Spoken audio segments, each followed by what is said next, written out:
So, Dr. Gates, welcome back. Thank you. Nice to be back. Let's see, I've almost run the table. Yes. And one more. One more. Would you be a guest of Finding Your Roots? I would be so honored. I would be beyond honored. We love you and what you, do. You got it. I have witnesses. Lisa.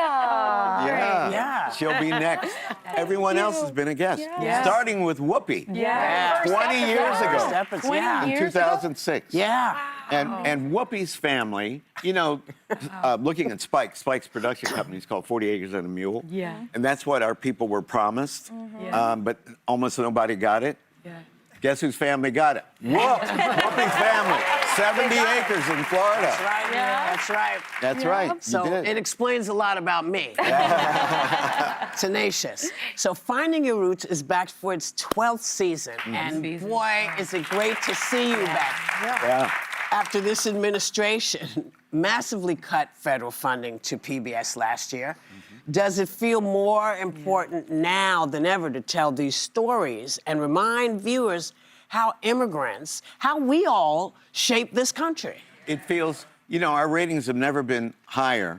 And the reason why, I think, there are two reasons. We have two subliminal political messages. One is that at the level of the genome, we're all, despite our apparent physical differences, we're all 99.99% the same. Yeah. Right. But the other is that what has made this country great is that we are a nation of immigrants. Correct. Everybody came from someplace else. That's right. Even our African ancestors didn't come here willingly, but they came here from someplace else. Yes. And even our Native American sisters and brothers, their ancestors migrated 15,000 years ago. Right. And we have to fight to protect legal immigration against forces that are trying to do it. Right. And make it easier to do. Yes. So in years past, you've sat down, as you said, with Whoopi, with yours truly.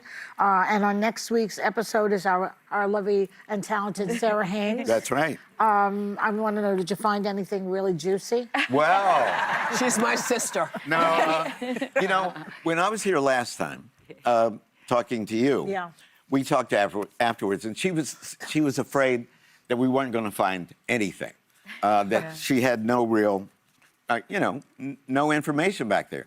But we found a secret and a revelation. Yeah. And I'm going to start with the secret. Which will not be a secret if you tell it. No. He's airing my family laundry. Yeah, it is. Secret, a kind of shady guy, but it's a very interesting story. Wow. It's about Sarah's paternal 7th great-grandfather. His name was Jacob Hottenstein, and he was a German immigrant who became a naturalized subject of colonial Pennsylvania as early as 1731. So think about that. He crossed the Atlantic when he was in his early 20s, part of a great wave of German immigrants to the New World. But Jacob was not a typical migrant. Jacob had a secret. Court records back in Germany reveal that in 1717, Jacob was accused of impregnating an innkeeper's maid. That dog. Then, when she came to him and said, "I'm carrying your baby," he pressured her to abort using herbs. Oh, no. And she was a maid. She went to the local pastor to tell this whole Maria. story. You got this, girl. And asked for help. Jacob ended up in jail.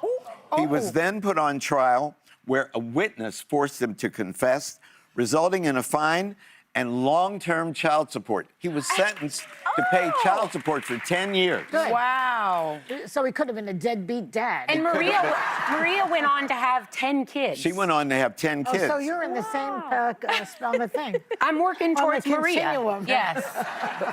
So guess what he did? What did he do? He paid his child support. Remember, he's supposed to pay it for 10 years? Yeah. He paid it for 2 years. Then he said, "I'm out of here." Ship was sailing to the United States. What? He said, "I'm gone." He didn't even speak English. he left. No,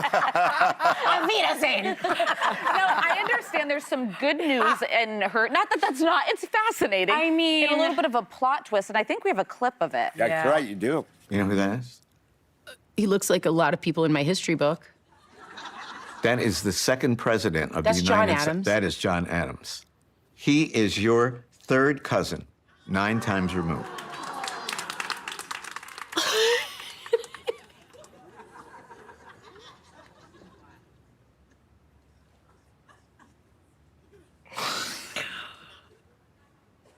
Oh my God. I'm related to a president. And he was a good one. He was a good one. He was a good one. Did either of you see that coming? Well, he She's saw related it. not to one president, but to 2 presidents. Yeah. We only had one other guest in the history of the series who was related to a president. Unhappily so. That was Michael Moore, who's related to Herbert Hoover. Yeah. So you're, and Michael was like, no, tell me it's not So true. I won, pretty much. But you won. Yes. You are our first guest happily related yeah. to 2 United States presidents. You want to know how? Yes. Well, Sarah's maternal grandfather, Daniel May, was born in Bradford, Kansas, and his mother, your great-grandmother, was named Jessie Faye Tillman. And when we followed Jessie's ancestry back as far as we could, we came to a man named Henry Adams. And ladies and gentlemen, he is Sarah's 11th great-grandfather. He was born in England sometime in the late 1500s when Shakespeare was starting his career. Right. By 1640, he had settled in the colony of Massachusetts, and he connects Sarah to some very illustrious people. And he's here today. And he's here today. That's amazing. You know what? There's never enough time. I know. There's never enough So time. good. What can I do? We don't have enough time.